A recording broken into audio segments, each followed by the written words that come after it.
O que eu senti quando estive no deserto? Fui elevado no interior de uma luz radiante e me senti maravilhosamente vibrante, vivo e com poder.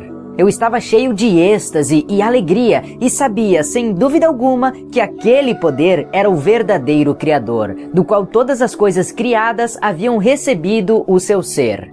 Esta gloriosa harmonia interior, paz e sensação de perfeita realização. Nada mais precisando ser acrescentado àquele belo momento, era a própria natureza da realidade, o poder criativo, dando vida à criação e à existência.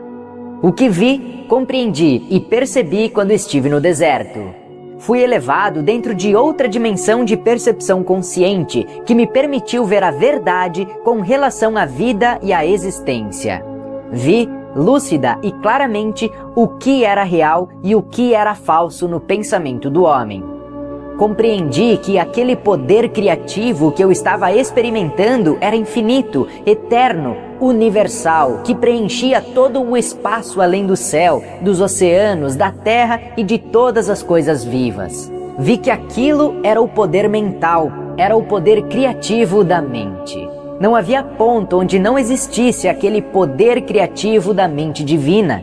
Percebi que a mente humana originava-se da divina mente criativa, mas que era somente uma vela iluminada pelo sol. Às vezes, minha visão humana era tão espiritualmente elevada que eu podia ver através das pedras, da terra e da areia. Estas então pareciam ser simplesmente minúsculas partículas de brilho cintilante. Eu percebi que nada era realmente sólido. Quando eu tinha momentos de dúvida de que aquilo pudesse ser assim, as mudanças no fenômeno deixavam de existir e muito mais tarde eu descobri que meus pensamentos, se fortemente impregnados de convicção, poderiam causar mudanças no cintilar das partículas, coisa que a ciência chama hoje de partículas carregadas eletricamente e, portanto, produzir mudanças na aparência da pedra ou de qualquer outra coisa que eu estivesse estudando. Foi naquele momento que compreendi o poderoso efeito que a convicção ou a fé inquebrantável tinham sobre o ambiente ao exprimir um comando ou mesmo uma crença. E ainda mais impressionante foi a abertura de minha mente, a compreensão em consciência cósmica de que tudo o que havia testemunhado era realmente o poder criativo da própria mente divina, tornada visível no cintilar das minúsculas partículas. Além disso, a aparência de tudo poderia ser profundamente afetada pelas atividades do pensamento humano. Compreendi que não havia nada sólido no universo, que tudo o que era visível estava manifestando um estado de consciência diferente, que determinava a composição e a forma do cintilar das partículas. Portanto, toda forma exterior era uma expressão da consciência interior. Compreendi que a vida e a consciência eram um e a mesma coisa. Era impossível dizer isto é a vida e aquilo é consciência. A consciência era a vida e a vida era a consciência e era o poder criativo de ambas. Mente universal divina mais além, dentro e por trás do universo. Compreendi que as pessoas davam grande importância à individualidade e à forma. Elas não podiam imaginar uma mente ou inteligência operando de modo efetivo, senão por meio da forma individual. Por isso, os judeus haviam criado uma imagem mental de um imenso ser supremo, tendo todos os atributos positivos e negativos do ser humano. Desta forma, era possível para os profetas acreditarem em e falarem da ira de Jeová, ameaças e castigos e da vinda de enfermidades e pragas em resposta à desobediência humana.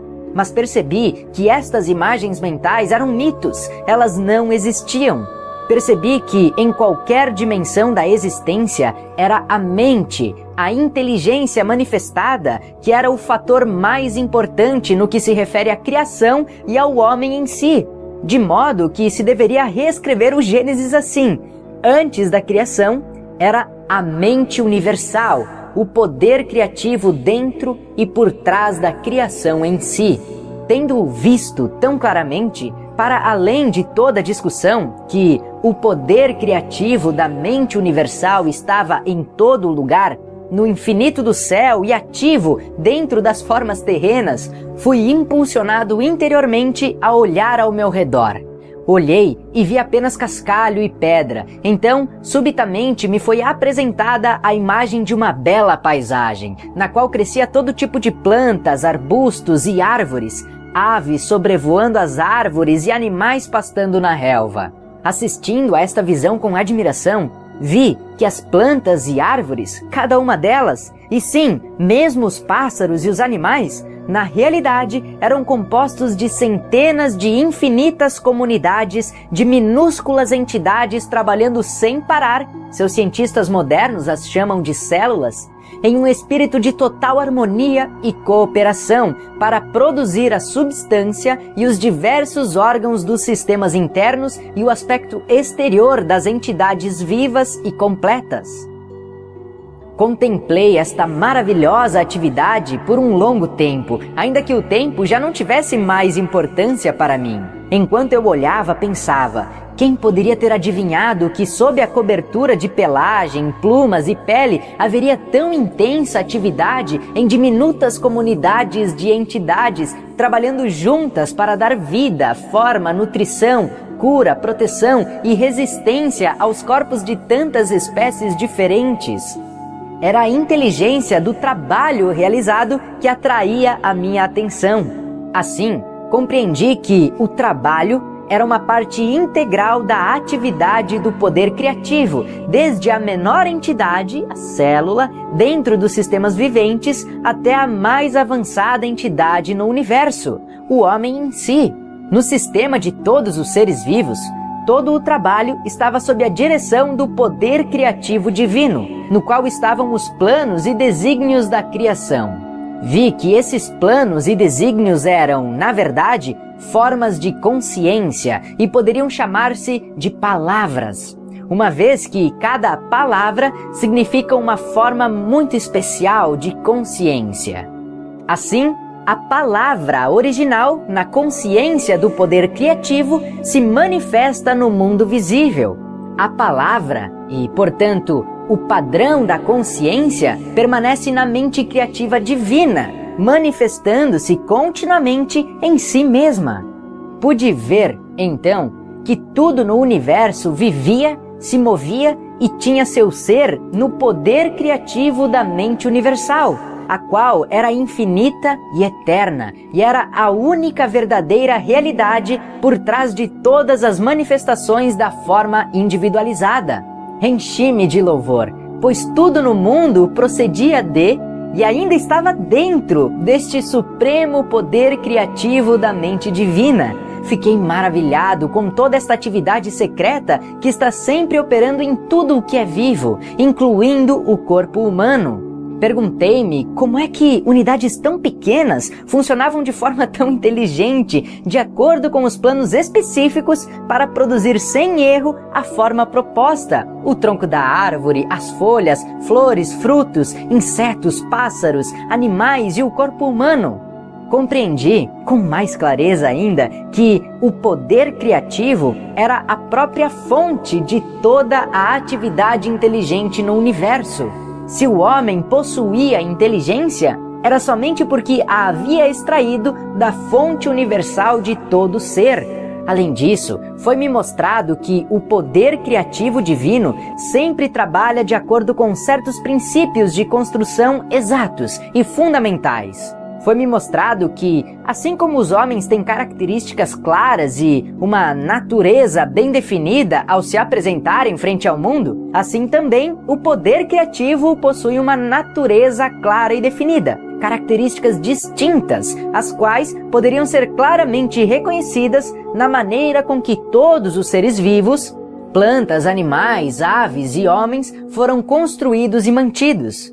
Vi que estes princípios e características, claramente observados no processo da criação, eram leis invariáveis governando toda a existência. Estas leis são tão parte da vida que nunca são questionadas. são constantes e consistentes, mas não haveria tais leis se não houvesse o poder criativo e inteligente se manifestando por meio do universo.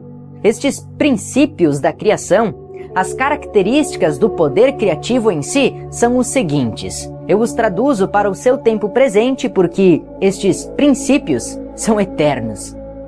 1. A natureza do poder criativo é crescimento. Tudo o que é vivo sempre cresce. O crescimento é uma característica universal, um princípio invariável da existência. 2. A natureza do poder criativo é alimentação e nutrição. A alimentação e a nutrição são um processo maravilhosamente organizado dentro do corpo, que é evidente para todos aqueles que se dão ao trabalho de considerá-lo. A alimentação é fornecida para todos os seres vivos de acordo com as preferências individuais, e o alimento é digerido para promover a saúde e o bem-estar.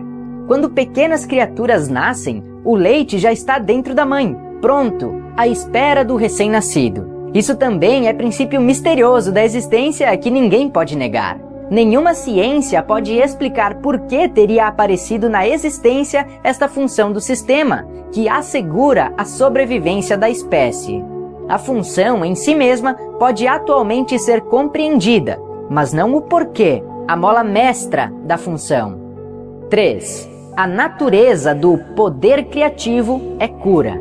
A cura é uma característica natural da existência e pode-se dizer que é um processo de aperfeiçoamento natural que ocorre para assegurar o conforto individual, mas ninguém pode explicar o que impele a atividade de cura.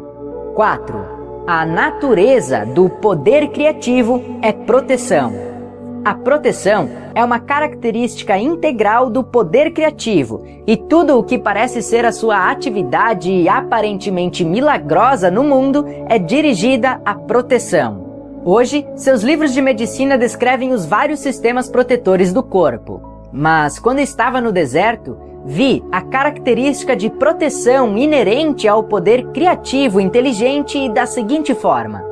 À medida que as plantas, aves e animais estavam me sendo apresentadas para que os observasse de forma inspirada, pude ver como cada necessidade de proteção havia sido amorosamente fornecida, com grande atenção a cada detalhe. 5. Esta característica de proteção é combinada com outra característica dinâmica de satisfação das necessidades. Isso é evidente no fornecimento de pelos, pelagem e plumas para proteger a pele dos seres vivos, aquecendo-os no frio e abrigando-os no calor. Vi as delicadas terminações dos importantes e sensíveis dedos receberem a apropriada proteção de unhas e cascos. As sobrancelhas protegem os olhos do suor. As pálpebras e os cílios protegem os olhos da poeira e do dano. Percebi que os animais que atraem moscas foram equipados com o tipo de cauda que os faz livrar-se delas mais rapidamente. Que tipo alegre e feliz de amor e cuidado se expressou nesses pequenos atributos físicos que pareciam insignificantes e de pouca consequência, e ainda assim tinham repercussões profundas para o conforto de todo ser vivo. Estes luxos físicos, somados ao desenho básico dos corpos, foram claramente o resultado de uma inteligência que teve a intenção de que a criação fosse confortável e feliz, livre do estresse que teriam experimentado homens e animais se não tivessem sido proporcionados estes luxuosos detalhes. Mesmo as funções naturais foram tão inteligente e confortavelmente desenhadas que suscitam agradecimento. E tudo isso tão bem escondido. Que abençoada, que afortunada a humanidade ao nascer em uma vida tão maravilhosamente suprida. Mais uma vez, ergui louvores e fui elevado em uma dourada luz interior de maravilhoso arrebatamento. Pois via que, além de estarem livres do estresse, as criaturas viventes haviam sido criadas para expressarem a amorosa e exuberante natureza do poder criativo. Por isso foram equipadas com membros, braços, mãos, pernas, pés e dedos que lhes permitem deslocar-se, correr, pular, dançar e expressar seus pensamentos e sentimentos mais íntimos.